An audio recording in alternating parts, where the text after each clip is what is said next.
Assalamualaikum warahmatullahi wabarakatuh. Al-Fatihah ila ruhi sayyidina habibina syafi'ina Rasulillah Sayyidina Muhammad ibn Abdullah sallallahu alaihi wa ala alihi wa sahbihi wa azwajihi wa dhurriyyatihi. Inna Allah ya'ni darajatihim bil jannah wa yanfa'una bi asrarihim wa anwarihim wa ulumihim wa nafahatihim وبركاتهم في الدين والدنيا والآخرة ويجعلنا من حزبهم ويرزقنا محبتهم ويتوفنا على ملتهم ويعشرنا في زمرتهم بالعافية وسلامة لهم الفاتحة. أعوذ بالله من الشيطان الرجيم. بسم الله الرحمن الرحيم. الحمد لله رب العالمين الرحمن الرحيم مالك يوم الدين إياك نعبد وإياك نستعين اهدنا الصراط المستقيم صراط الذين أنعمت عليهم غير المغضوب عليهم ولا الضالين آمين. بسم الله الرحمن الرحيم. نويت تعلما وتعليما وتذكرا وتذكيرا والنفع والانتفاع والإفادة والاستفادة والحث على التمسك بكتاب الله وسنة رسول الله صلى الله عليه وسلم والدعاء إلى الهدى والدلالة على الخير ابتغاء مرضاته وقربه وثوابه وحسن الخاتمة مع اللطف والعافية وصلاح العاقبة. بسم الله الرحمن الرحيم. الحمد لله رب العالمين وبه نستعين على أمور الدنيا والدين والصلاة والسلام على رسول الله سيدنا وحبيبنا وشفيعنا ومولانا محمد صلى الله عليه وعلى آله وصحبه أجمعين. أما بعد. وقال مصنف الكتاب حضرة الشيخ Kiai Said bin Kiai Armiyah rahimahullah wa ghafara lahu wa liwalidayhi wa nafa'ana bihi fid darain. Allahumma aftah qulubana futuhal arifin wa bihidmatika wansur alaina birahmatika ya arhamar rahimin. Ila anqal. Masih pembahasan hukum ya kemarin. Jadi hukum ada berapa? Tiga. Yang pertama hukum akal. Yang kedua hukum adatan. Yang ketiga hukum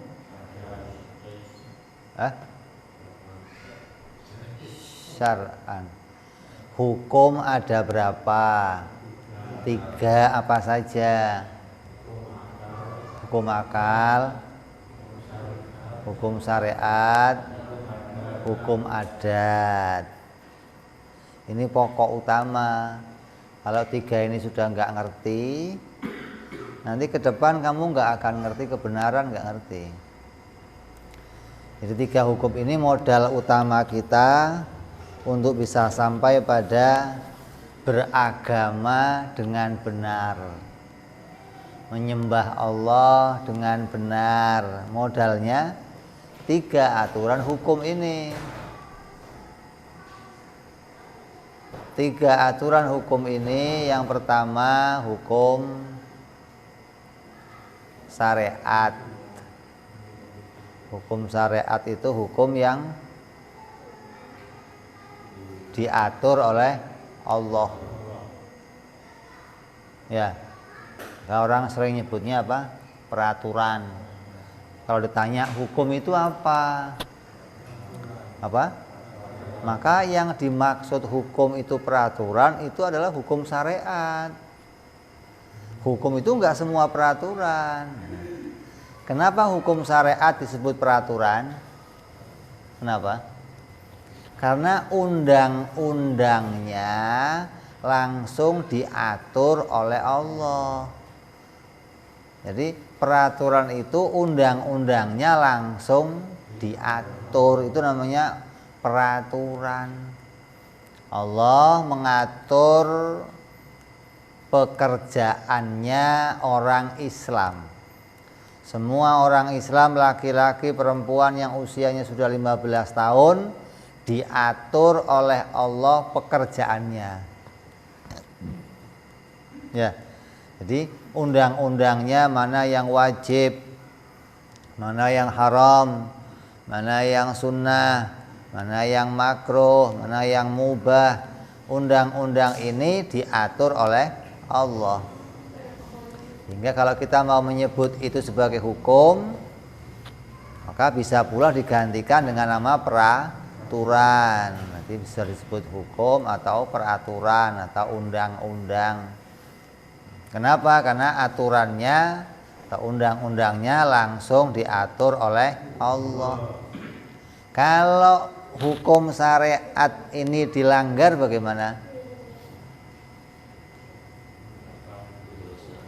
Berdosa.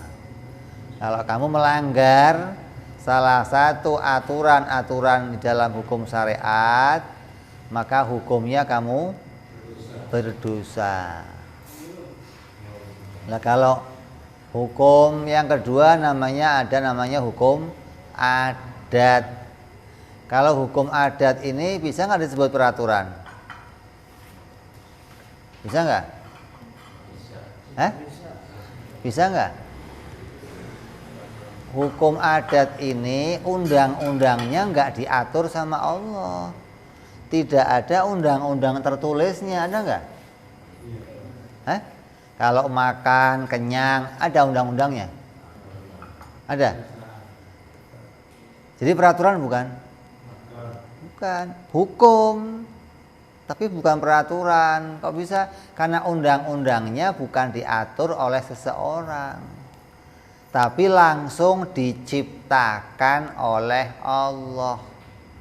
Hukum syariat itu kejadiannya langsung diciptakan oleh Allah. Kalau hukum syariat, undang-undangnya itu dibikin oleh Allah. Rupanya ada undang-undang yang tertulis, wajib, sunnah, haram, makruh, mubah. Ini undang-undang yang tertulis.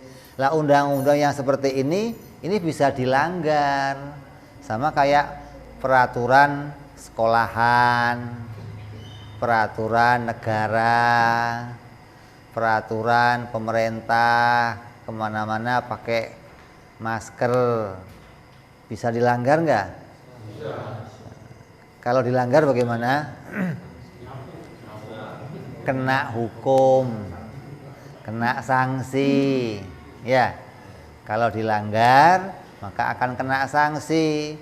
Mau itu hukum pemerintah, mau itu hukum sekolah, begitu pula hukum syariat. Kalau dilanggar kamu kena sanksi. Tapi kalau hukum adat, kalau dilanggar bukan dosa, celaka. Beda nih.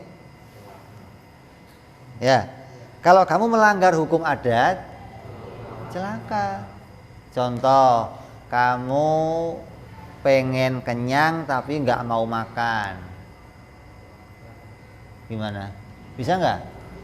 Bisa nggak kamu cari cara lain untuk kenyang selain makan? Coba. Ada nggak caranya? Ya. Katanya baca Yasin bisa kenyang. Iya, kalau dapat berkat pulangnya.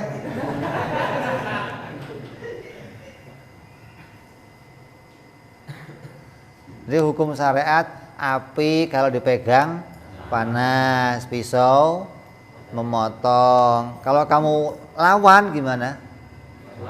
Celaka, gitu loh. Ini beda nih. Kalau tadi hukum pertama, kalau kamu lawan kamu dosa, karena undang-undangnya berupa undang-undang tertulis, berupa undang-undang yang diatur oleh Allah, diatur oleh seseorang. Beda dengan hukum adat yang undang-undangnya itu langsung diciptakan oleh Allah. Apa? Api sama panas bergandengan, pisau sama terpotong bergandengan, minum air sama seger bergandengan, minum obat sama sehat bergandengan. Dan ini enggak mengalami perubahan. Artinya hukum ini terus begitu. Kalaupun terjadi perubahan, itu hanya perorangan, bukan keseluruhan. Umpamanya ada orang Banten pegang api enggak panas, kamu jangan nyoba-nyoba, saya mau kayak orang Banten lah.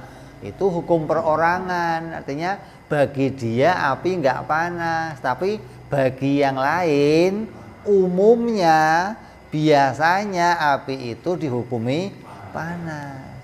Jadi kalau kamu langgar, kamu lawan hukum yang kedua ini, kamu celaka. Pisau mau kamu lawan, sobek. Api mau kamu pegang, sobek. Ini ada hukum dua, ini ada hukum adat, ada hukum syariat. Nah, hukum adat ini untuk jalannya syariat. Kalau nggak ada syariat, kalau nggak ada hukum adat, syariat nggak bisa jalan. Matahari nggak terbit, bagaimana? Bisa sholat. Air kamu pegang nggak basah, bisa wudhu. Jadi adanya hukum adat ini untuk jalannya hukum syariat. Karena ada hukum adat, Allah jadikan kebiasaan pada kita, maka kebiasaan itu diatur oleh Allah dengan hukum syariat. Makan kenyang, Allah ngatur yang dimakan jangan semuanya. Ada yang halal, ada yang haram. Ini diatur oleh Allah. Minum seger, jangan semua diminum. Yang oplosan-oplosan jangan. Ini namanya ada aturannya. Jadi ketetapan hukum adat ini untuk pemberlakuan hukum syariat. Kalau nggak ada hukum syariat, hukum adat kita jadinya kayak hewan, bebas. Apa aja boleh dimakan, apa aja boleh diminum, siapa aja boleh dikawinin, mau anaknya sendiri, mau maknya sendiri, mau adiknya sendiri, bebas. Hewan nggak ada kesalahan mengawini mereka semua ya. Ada ayam, bapaknya ayam ngawinin anaknya, nanti ngawinin lagi anaknya ngawin maknya. Itu hewan baik apa hewan jahat? Hewan bener begitu loh. Bener-bener hewan namanya. Bener-bener hewan maksudnya. Jadi hukum adat untuk berlakunya hukum syariat. Yang satu kalau kamu langgar kamu dosa, yang satu kalau kamu langgar kamu celaka.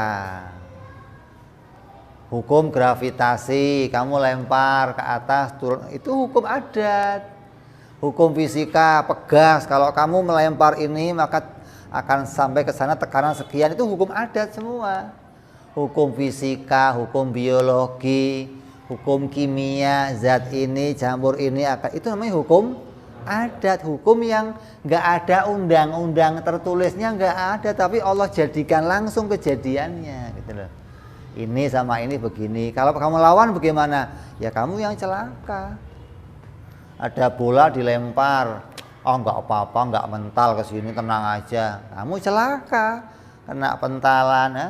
Batu lempar sesuatu hancur, mau kamu coba kepala kamu, oh nggak apa-apa kali. Kalau kamu lawan, kamu kecuali kamu orang yang luar biasa. Luar biasa itu kayak tadi ada orang ke rumah kamu bertamu, disuguhin air pakai gelas, gelasnya dimakan semua, kletak kletik. Wah ini bukan orang umum namanya ini. Masih makan sak piring-piringnya habis semua. Beling aja dimakan, kan repot ini. Jaran lumping itu apa namanya itu? Kuda lumping. Terus pisau begini nggak mempan, api nggak mempan. Itu hukum pribadi. Tanda yang seperti itu tandanya hukum adat itu bukan satu kepastian, tapi hanya sebuah pergandengan yang biasa terjadi. Andai ini nggak bergandeng begini bagaimana? Boleh saja. Mana buktinya? Lah itu terjadi. Lah yang bisa menerima hukum adat ini tidak bergandengan, yang bisa menerima itu hukum yang ketiga, namanya hukum akal. Hukum akal yang bagaimana? Hukum akal itu sebuah ketetapan, sebuah pergandengan sesuatu dengan sesuatu yang pergandengannya itu undang-undangnya bukan diatur oleh Allah dan bukan diciptakan oleh Allah. Jadi hukum yang ketetapannya itu asli, bukan diatur yang kemudian bisa dilanggar, bukan pula diciptakan yang kemudian bisa berubah. Hukumnya tetap dan tidak mengalami perubahan untuk selama-lamanya. Kalau kamu langgar hukum akal ini jadinya gila. Hukum syariat kalau kamu langgar dosa, hukum adat celaka, hukum akal gila. Kenapa? Tuhan nggak ada. Orang yang menetapkan Tuhan nggak ada itu waras nggak kira-kira? Lah ya dong. Kelihatannya orang normal aja dia waras, begitu loh. Artinya masih bisa makan, masih bisa pakai dasi, masih bisa pakai mobil. Oh itu orang normal. Begitu ditanya Tuhan ada? Nggak ada. Oh nggak waras kamu. Bertentangan dengan hukum akal, melawan hukum akal, hukumnya gila, begitu loh. Artinya kesadarannya nggak ada, pengetahuan tentang sesuatu yang sebenarnya nggak ada, nggak ngerti apa itu wajib, apa itu mustahil, apa itu jaiz, nggak ngerti mana yang Tuhan, mana yang makhluk, nggak bisa membedakan mana nabi, mana yang bukan nabi. Ini kata kiai itu namanya orang gila. Nah gila kita kemarin tahu ada dua macam gila, ada apa? Gila swasta sama gila negeri. Gila swasta sama gila negeri. Gila negeri yang bagaimana? Gila negeri yang asli resmi, yang telanjang di jalan, itu resmi namanya. Yang pakai kalau dia itu mau jatah bisa kegrogol, ada jatah makannya, ada jatah BPJS-nya adalah begitu nih. Itu gila resmi namanya. Ada lagi gila yang enggak resmi namanya gila swasta. Apa? Pakai dasi, pakai celana, pakai mobil, tapi hukumnya gila. Kenapa? Dia tidak mengerti hukum-hukum akal, nggak ngerti mana wajib, mana mustahil, mana jaiz. Itu kalau mau kita timbang, itu di timbangan itu namanya orang gila. Nggak bisa menimbang sesuatu dengan akalnya, itu nggak normal. Kalau orang gila asli kan nggak ngerti mana duit, mana kertas, ya, mana makanan, mana jajanan yang enak, nggak ngerti dia. Mana sampah, mana makanan, nggak ngerti. Namanya apa itu? Gila. Artinya gila itu nggak bisa membedakan sesuatu. Kalau ada orang kok nggak bisa membedain mana Tuhan, mana makhluk, mana nabi, mana bukan nabi, mana sifat-sifat Allah, mana sifat-sifatnya hamba, nggak bisa bedain, namanya apa? Ya gila lah, apalagi namanya setengah gila gitu, setengah waras, waras campur gila gitu. Masa kumpul begitu namanya? Jadi ini ada 3 hukum yang kamu harus ngerti. Kalau kamu nggak ngerti 3 hukum ini, maka kamu rawan bisa berdosa, bisa celaka, bisa gila. Dan kamu nggak akan beragama dengan benar. Kamu nggak akan beragama dengan baik gitu loh. Artinya ketika kamu meninggalkan salah satu hukum ini, umpamanya syariat kamu tinggal.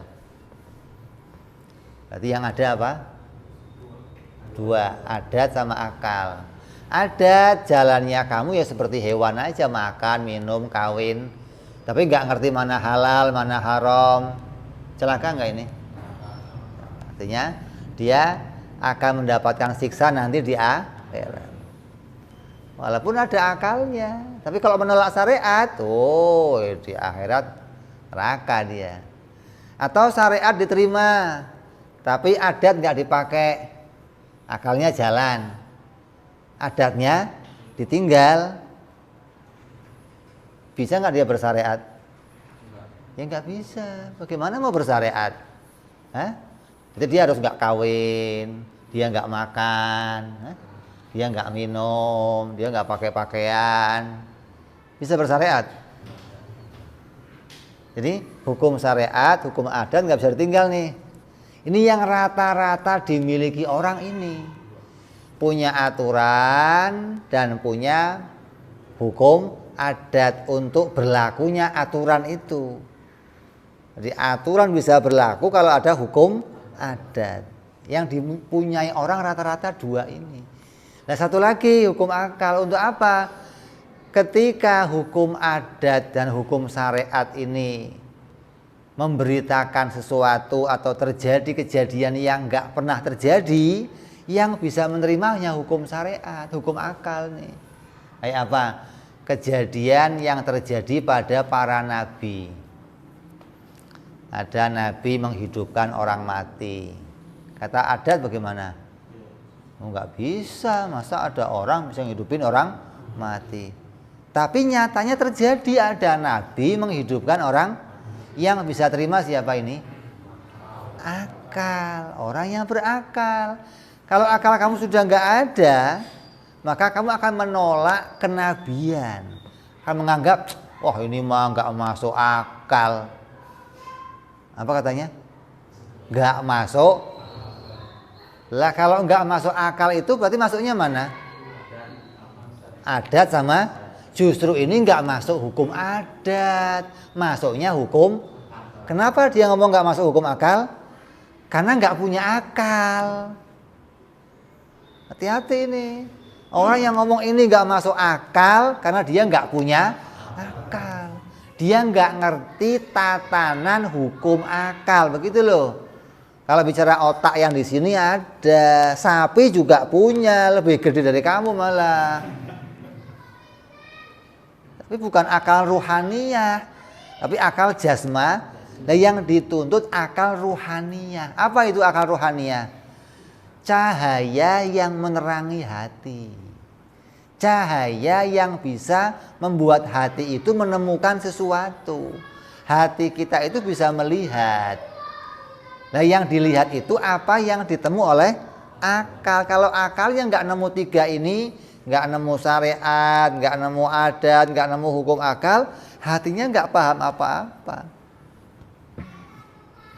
Kamu bisa jalan nurut ketika azan kamu datang, ketika kamu lapar kamu makan. Ini hati kamu memandang hukum adat, hukum syariat. Makanya kamu mau jalan. Sholat, kamu sholat duhur. Walaupun sendirian orang gak ada yang sholat, kamu sholat. Kenapa? Hati kamu memandang hukum. Oh ini ada aturan syariat. Yang kalau saya langgar saya akan berdosa. Itu kamu pandang oleh hati kamu. Yang nyinari siapa? Akal. Jadi akal ini menerangi hati. Hukum yang ada itu disorot sama akal. Hukum syariat disorot, hukum adat disorot. Walaupun akal nggak ikut-ikut mutusin hukum syariat dan hukum adat, tapi akal memahaminya. Bahwa kalau itu terjadi, maka boleh saja. Hukum syariat terjadi, maka boleh saja. Nabi memberitakan nanti manusia akan dibangkitkan dari kubur. Kalau kamu nggak pakai hukum akal, jadinya apa? Nggak diterima, nggak masuk akal lagi, nggak punya akal dasarnya. Ada orang dibangkitkan dari kubur bentuknya tulang belulang. Banyak orang Arab dulu datang ke Nabi bawa tulang. Muhammad, kamu jangan mengada-ngada, masa tulang begini mau bangkit lagi, bagaimana sih kamu? Dalam hukum adat itu nggak pernah terjadi. Nggak ada tulang belulang hidup lagi, nggak ada. Tapi akal bisa menerima. Gimana akal menerimanya? Kamu itu sebelum muncul ke dunia bukan tulang. Tulang bukan. Tapi Allah bisa bikin kamu dalam keadaan seperti ini, punya tulang, punya jasad, punya darah, punya. Apalagi begitu kamu mati sudah bentuknya gampang, tinggal nambahin daging doang, malah gampang itu. Tadinya belum ada dagingnya aja dibikinin daging, dibikinin tulang. Sekarang sudah ada tulangnya, tinggal nambahin, itu gampang malah. Kok nggak diterima? Jadi yang nggak nerima hukum kejadian beritanya Nabi karena akalnya nggak ada. Dia hanya pegangan hukum syariat sama hukum yang nggak jadi. Hidup kamu nggak jadi begitu, nggak beres kamu. Peristiwa lagi Nabi Soleh, batu jadi onta. Pernah terjadi? Batu berubah jadi, kata hukum adat apa? Luar. Nah, itu kalimat yang benar, bukan nggak masuk. Kalau ngomongnya nggak masuk akal, berarti kamu memang dasarnya nggak punya akal. Ya, jadi kalau ada batu jadi onta, namanya apa? Luar biasa. Ada tulang bangkit jadi manusia lagi, namanya luar biasa. Ada orang mati dihidupkan, namanya luar biasa. Begitu. Waras kamu berarti ini sekarang. Kemarin nggak waras ente. Ini udah mulai waras ini, alhamdulillah. Kejadian Isra Mi'raj. Menurut hukum adat apa itu? Luar biasa. Bukan nggak masuk akal.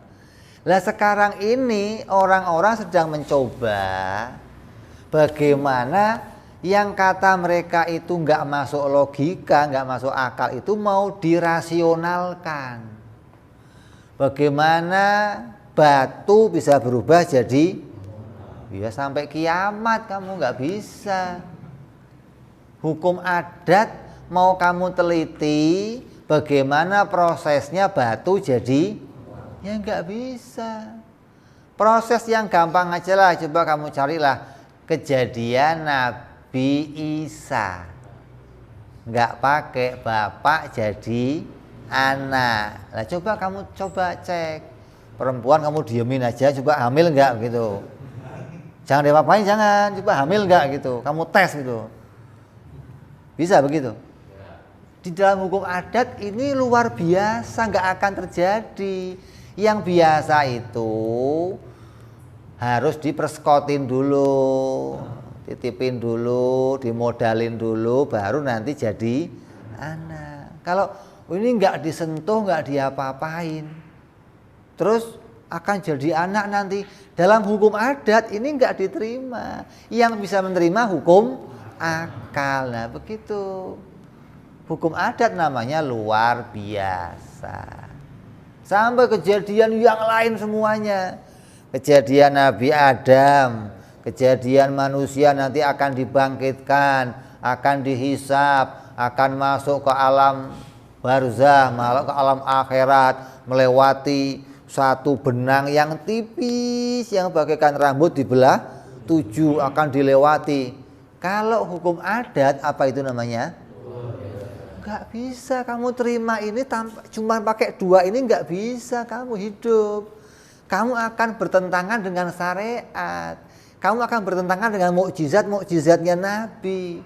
Akan bertentangan dengan karomahnya para aulia. Gara-gara kamu hanya terima hukum syariat dan hukum tanpa kamu ngerti hukum akal. Makanya ini penting kita ulang-ulang hukum akal agar kamu bisa menerima, oh ternyata selain hukum adat ini ada yang bisa terjadi tapi bukan seperti kebiasaan.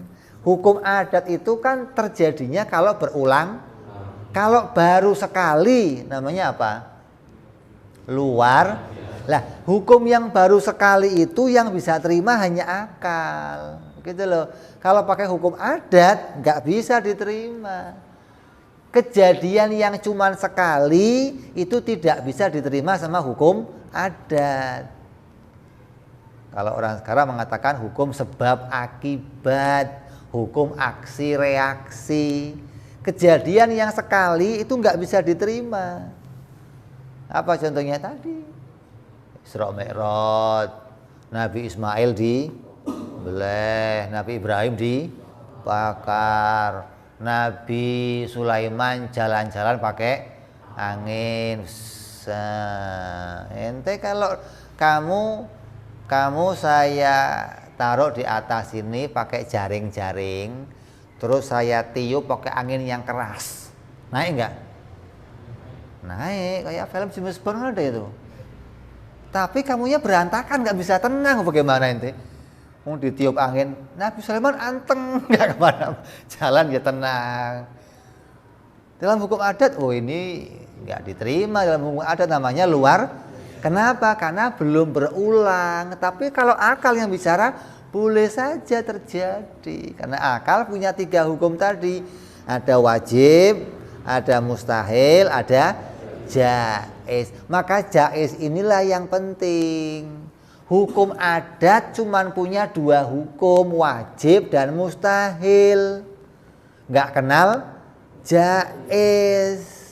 Ini yang kalau kamu pegang hukum adat doang, maka kamu akan menolak mukjizatnya Nabi, akan menolak hal-hal yang luar biasa. Nanti Isra Mi'raj mau dipikirkan gimana caranya Nabi terbang ya, gak pakai cara. Gimana Nabi Isa menghidupkan orang mati, ya gak pakai cara. Gimana Nabi Isa bisa lahir, gak pakai cara. Gimana Nabi Soleh bisa mengeluarkan onta dari, ya nggak pakai cara. Nabi Musa bagaimana merubah tongkat jadi gimana? Ya nggak pakai cara. Itu nggak bisa di dalam hukum adat, nggak ada caranya, nggak ada. Karena itu kejadian yang tidak terulang.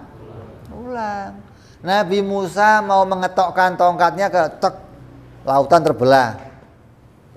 Bisa kamu rekayasa coba. Kamu ambil tongkat apa gitu, kamu ketok-ketok, barangkali terbelah gitu maksudnya. Ini nggak bisa ya. Jadi hukum itu ada 3 dan ketiganya ini tidak bisa kamu lepaskan. Ketiganya ini mengikat. Nah ini satu ikatannya kalau kamu tinggalkan kamu dosa, satu ikatan kalau kamu tinggal kamu celaka, satunya gila kamu. 3 hukum ini kamu pegang, kamu pahami, kamu praktekkan pada relnya masing-masing, hidup kamu beres. Kamu akan tahu mana kebenaran, mana mukjizat, mana luar biasa, mana hal yang bisa diterima oleh akal, nggak diterima oleh akal. Nah, kamu akan tahu dari sini. Dari sini pikiran kamu akan jelas mana benar, mana salah. Gitu. Nyambung nggak? Jadi poinnya ada pada 3 hukum. 3 hukum ini kamu pahami, beres semua. Lah, ngaji tauhid ini yang nanti akan kita pakai hukumnya cuma 1, yaitu hukum akal. Yang 2 ini nggak kita pakai. Hukum syariat nggak kita pakai, hukum adat nggak kita pakai. Kenapa? Karena kita lagi mau bicara hukum tentang hakikatnya sesuatu. sebuah undang-undang, sebuah peraturan, sebuah ketetapan yang tidak mengalami perubahan, yang tidak akan berganti lagi aturannya, yang nggak akan berganti lagi ketetapannya untuk selamanya. Dan itu hanya ada pada hukum akal. Ada ketetapan yang namanya wajib, ada yang namanya mustahil, ada yang namanya jaiz. Dengan ketetapan ini kamu akan bisa tahu mana yang Tuhan, mana yang bukan Tuhan, mana yang nabi, mana yang bukan nabi. Tanpa tiga ini, kiai udeng-udengnya kayak ban Vespa miring-miring, nggak akan bisa mensifati Allah dengan benar. Coba kita lihat, tidak akan bisa mensifati Nabi dengan benar. Yang keluar paling Nabi nanti rembes, Nabi umbelan, pangkatnya boleh kiai. Yang ada nanti keluarnya apa? Tuhan di atas, Tuhan punya tangan, Tuhan marah. Padahal Quran hadis yang dibawa. Tapi hal-hal ini disifatkan kepada Allah, disifatkan kepada para nabi. Coba, kalau kamu baca kaul-kaul Imam Syafi'i, wah berat. Para imam terdahulu, siapa yang mensifati Allah dengan sifat makhluk, faqad kafaro, maka kafir. Apa enggak serem ente? Hah? Mensifati Allah dengan sifat makhluk maka kafir. Coba. Banyak kiai itu paling enggak senang ada orang ngomong Tuhan di atas. Jangan begitu. Nanti kalau atas kamu pahami tempat, berarti kamu mensifati Allah dengan sifat makhluk. Oh, kamu bahaya nanti, gitu loh. Tapi kalau atas itu enggak bermakna tempat, ya enggak apa-apa. Tapi kan rawan. Orang memahami atas tempat rata-rata, bukan atas itu tinggi. Kalau atas punya makna tinggi, mulia, boleh saja kamu sifatkan kemuliaan pada Allah, begitu loh.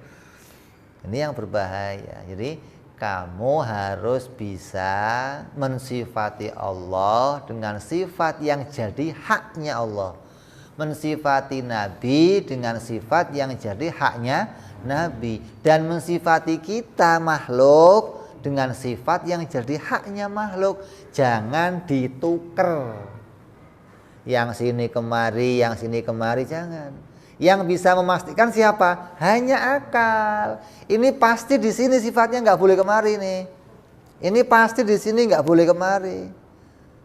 Yang bisa mastiin akal. Yang kepastiannya tidak menunggu diuji coba, gitu loh. Coba ya, Nabi kalau bohong gimana? Oh ya nggak pakai coba-coba ini. Coba kalau Allah lemah gimana? Ini nggak pakai coba-coba. Pasti mustahil Allah lemah, mustahil Nabi berbohong. Putusannya nggak berganti lagi untuk selamanya. Maka dengan keputusan inilah kita akan mensifati Allah dan mensifati para Rasul alaihi wassalatu wassalam.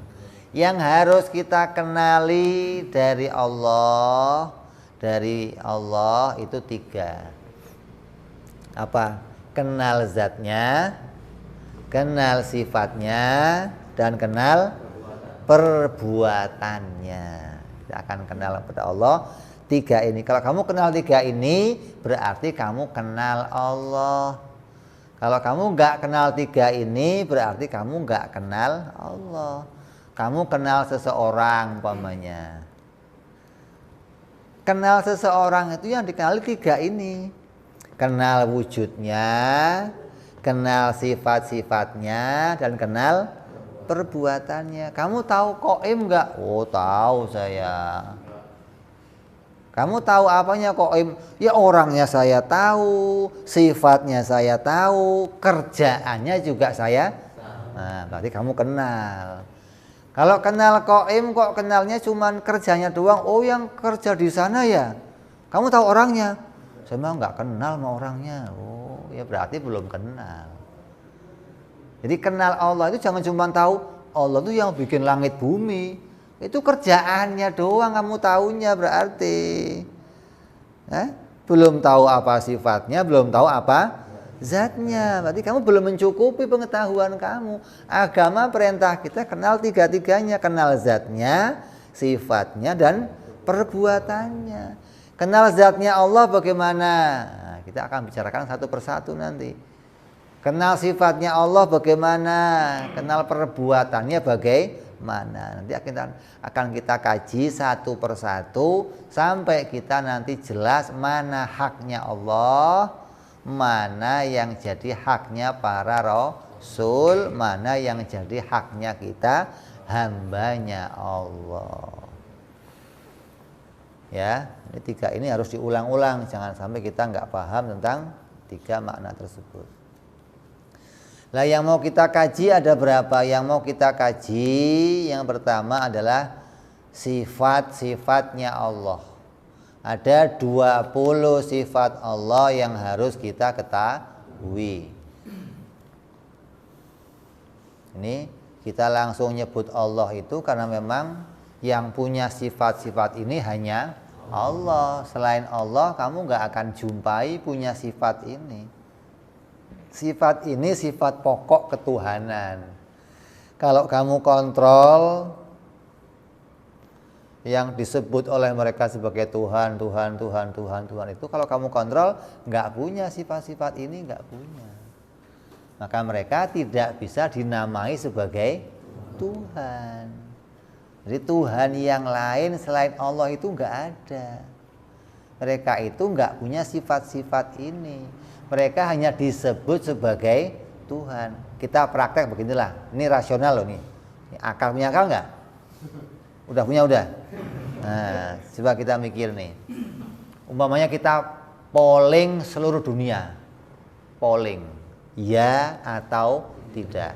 Coba tampilkan Lata, Uzza, Manat, tampilkan. Ini siapa? Jawabnya apa kira-kira? Sedunia kamu tanya, ini ada patung bentuknya Lata, Uzza, Manat. Coba sedunia, nggak usah kamu intervensi, nggak usah kamu sih tahu. Coba ini apa? Jawabnya apa kira-kira? Batu. Nggak ada yang ngomong ini Tuhan, nggak ada. Coba kamu cek, tes dah. Sedunia kamu tanya, loh kok bisa orang Arab ngomong ini Tuhan? Karena ada intervensi dari orang tuanya. Tuhan, kata orang tuanya Tuhan, maka dia ngomong, ya Pak Tuhan Pak, ya aja dia. Kalau dipikir normal, masa sih Tuhan begini? Nabi Isa, Yesus, kamu kasih tampilkan fotonya. Sedunia kamu polling, ini siapa? Jawabnya apa? Manusia. Ya, nggak ada yang ngomong Tuhan ini, nggak ada. Api kamu tampilkan, ngomongnya apa? Api. Matahari kamu tampilkan, ngomongnya apa? Nggak ada yang ngomong ini Tuhan, nggak ada. Terus kenapa kok mereka berubah jadi Tuhan? Karena ada paksaan, karena ada pemutarbalikan fakta, ada doktrin yang ditanamkan hingga mengakui ini Tuhan, ini Tuhan, ini Tuhan. Padahal mereka sendiri nggak ngerti yang Tuhan itu yang mana sebenarnya. Karena memang nggak pernah ngaji sifat-sifat Tuhan. Jadi hanya nyangka-nyangka Tuhan kali ini Tuhan kali ini Tuhan kali ini. Kok Tuhan kok pakai coba-coba bagaimana? Tuhan kok kali-kali ya? Jadi kamu nggak boleh mengenal Allah hanya pakai kira-kira begitu, nggak boleh. Makanya agama perintahkan kita untuk fa'lam. Kamu harus tahu sifat-sifat Allah.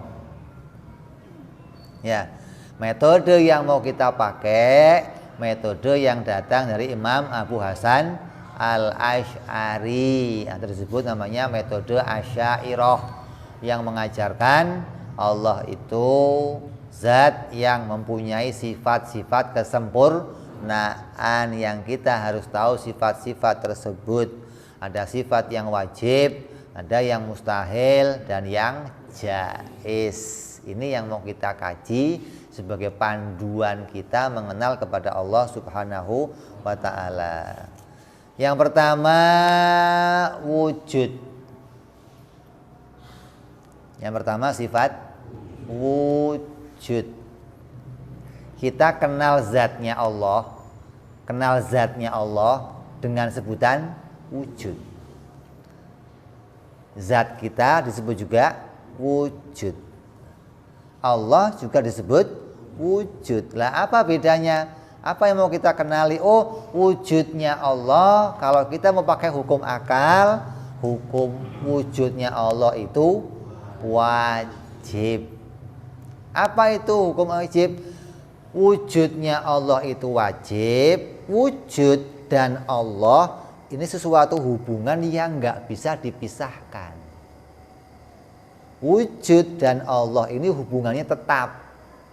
Untuk selama-lamanya tidak bisa dipisahkan. Ini wujud, sifat wujud pada zatnya Allah. Kalau mau diukur pakai hukum akal, maka keduanya hukumnya wajib. Apa itu wajib? Suatu hubungan yang nggak akan bisa dipisahkan, namanya wajib.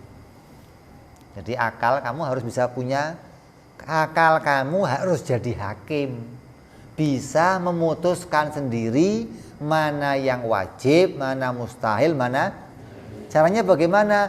Dilihat dari hubungannya. Kalau hubungan keduanya ini nggak pernah pisah, namanya wajib. Ada lagi wujudnya kita. Kita juga disebut wujud. Matahari ada disebut wujud. Bumi wujud, bulan wujud, kamu wujud. Tapi wujudnya kamu bukan wajib, tapi jaiz. Kenapa? Wujud dan zat kita ini bisa dipisahkan. Bisa kumpul, bisa pula tiada. Bisa berhubungan, bisa tidak berhubungan. Maka ini perbedaan yang kamu harus tahu antara wujud kamu dan wujudnya Allah menurut hukum akal. Dari sini aja kamu sudah bisa membedakan. Oh, Allah ada, saya ada. Tapi adanya Allah wajib, adanya saya jaiz. Kamu dari hukum akal sudah bisa membedain mana wajib, mana jaiz. Kamu sudah bisa tahu ini Tuhan, ini yang bukan Tuhan. Semua yang wujudnya jaiz, semua yang wujudnya boleh ada, boleh tiada, yang hubungannya antara wujud dan dirinya itu enggak pasti, maka wujud yang begitu namanya wujud yang jaiz, dan itu bukan wujudnya Allah Subhanahu wa taala. Ini dari arah hukum. Kemudian dari arah ketetapannya, apa yang bisa kita tahu dari wujudnya Allah? Oh, wujudnya Allah bukan benda. Wujudnya selainnya Allah benda. Benda itu apa? Benda itu apa? Sesuatu yang punya tempat. Yang pasti nih. Yang pasti pada benda itu punya apa itu maksudnya? Tempat dan wujudnya kita itu hubungannya nggak pernah dipisahkan. Setiap benda yang diciptakan Allah selalu punya sifat bertempat. Jadi bertempat dan wujudnya benda itu nggak terpisahkan, maka dikatakan wajib. Setiap wujudnya benda pasti punya tempat. Nah, kalau wujudnya Allah mustahil, begitu dong. Kalau wujudnya Allah punya tempat, wujudnya Allah seperti benda, maka akan berkumpul dua keadaan yang berlawanan. Wujud yang seperti benda ini mesti baru, wujudnya Allah harus qadim. Qadim dan baru kumpul jadi ini nggak mungkin. Sesuatu yang berawal, yang tidak berawal, dan sesuatu yang berawal kumpul jadi ini nggak mungkin. Jadi yang pertama kita mau imani Allah itu wujud. Wujudnya apa? Wajib. Wujud yang wajib itu yang bagaimana? Yang tidak pernah tiada. Wujudnya tidak pernah tiada dari zatnya. Wujudnya selalu terikat dengan zatnya, nggak pernah dipisahkan. Kalau wujud yang jaiz, wujudnya bisa pisah dari zatnya, itu wujud yang jaiz. Nah, keadaan wujudnya bagaimana? Keadaan zatnya tidak bertempat. Kenapa kok pakai tidak? Kenapa nggak pakai yang positif aja, nggak pakai kok negatif? Tidak. Kalau pakai ketetapan yang langsung, kamu kenal zatnya Allah begini, ya nggak bisa. Akal nggak pernah bisa mengenali zat Allah itu begini, nggak bisa. Akal hanya bisa kenal zat Allah dari arah penafian atau salbiyah. Dalam bahasa lain dikatakan dari arah negatifnya atau negasinya. Oh, tidak bertempat. Nah, yang bertempat kayak apa? Ya kayak ini bertempat. Nah, kalau Allah yang tidak begini. Maka ketika kamu sudah paham yang tidak begini, berarti kamu sudah kenal Allah. Sudah bisa bedain mana yang Tuhan, mana yang bukan Tuhan. Kamu sudah kenal wujudnya Allah. Dengan ngaji sebentar ini kamu kenal wujudnya Allah, bahwa Tuhan yang saya sembah itu wujudnya wajib dan wujudnya tidak bertempat seperti saya. Ini sifat yang pertama yang kita kaji dari sifatnya Allah. Lawannya apa? Kalau wujudnya wajib, lawannya mustahil, tiada. Jadi kalau sudah diputuskan oleh akal Tuhan itu wujudnya wajib ada, maka sebaliknya wujudnya mustahil, tiada. Nah, kalau kita wujudnya boleh ada, boleh pula tiada. Ini namanya barang jaiz. Adanya diperbolehkan, akal menerima, tiadanya pun dibolehkan, akal juga menerima. Tapi kalau wujudnya Allah, wujudnya wajib, ketiadaannya mustahil, tidak pernah terjadi.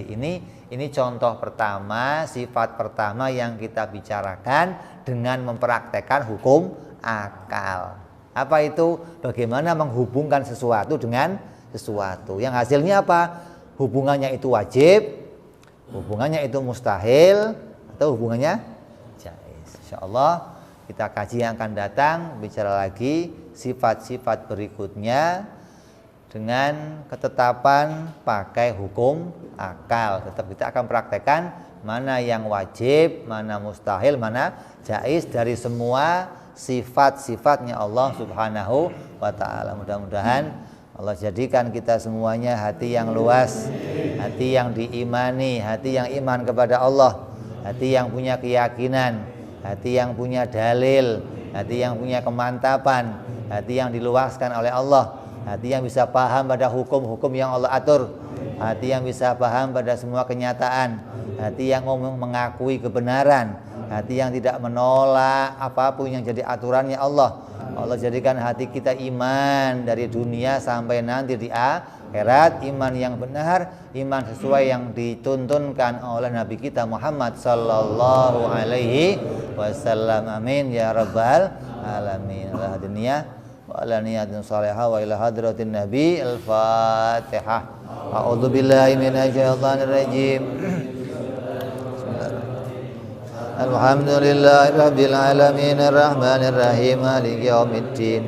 Iyyaka na'budu wa iyyaka nasta'in ihdinas siratal mustaqim siratal ladzina an'amta 'alaihim ghairil maghdubi 'alaihim waladdallin. Amin. Ya Rabbana i'tarafna bi annana iqtarafna wa annana asrafna ala ladha ashrafna fatub alaina tauba taghsil kulli hauba wastolana aurati wa amini rawati wa ghfir li walidina rabbi wa mauludina والآل والإخوان